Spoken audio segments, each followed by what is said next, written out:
கடைசி வரைக்கும் கிடக்கு நண்பர்களே, கடைசி வரைக்கும் போய் பார்ப்போம். நமக்கு மீன் இதோட 3 வலை ஜாயிண்டில் இருக்குது. ஏதாச்சும் மீன் கண்டிப்பாக மாட்டியிருக்க வாய்ப்பு இருக்குது.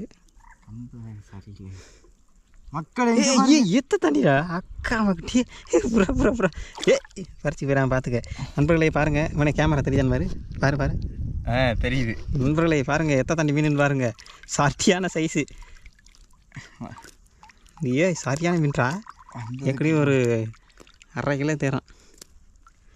எத்த தண்ணின்னு பாருங்கள் நண்பர்களே. இங்கே பாருங்கள், நாங்கள் இவ்வளோ நாள் பார்த்திங்கன்னா சின்ன சின்ன மீனாக காமிச்சிருப்போம். ஆனால் இன்னைக்கு பாருங்கள், நாங்கள் சொன்ன மாதிரியே ஸ்டார்டிங்கில் சொன்ன மாதிரியே பெரிய மீன் சொன்ன மாதிரியே நாங்கள் பிடிச்சி காமிச்சிருக்கோம். பாருங்கள், அப்படியே காமி பாருங்கள், எத்த தண்ணி இருக்குன்னு பார்த்தீங்களா, சரியான மீன். இந்த அப்படியே கொத்தனாப்பில் உள்ளே விட்டுறாத, இப்போ வலைக்கில் போட்டக்கப்புறம் விட்ரு. நண்பர்களே ஐயோ, அடுத்து நமக்கு வேலை என்னென்னா இந்த கம்பை மாற்றியா பாருங்க செம்ம சைஸு. ஐயோ எப்படி முட்டுன்னு வர்றா. வா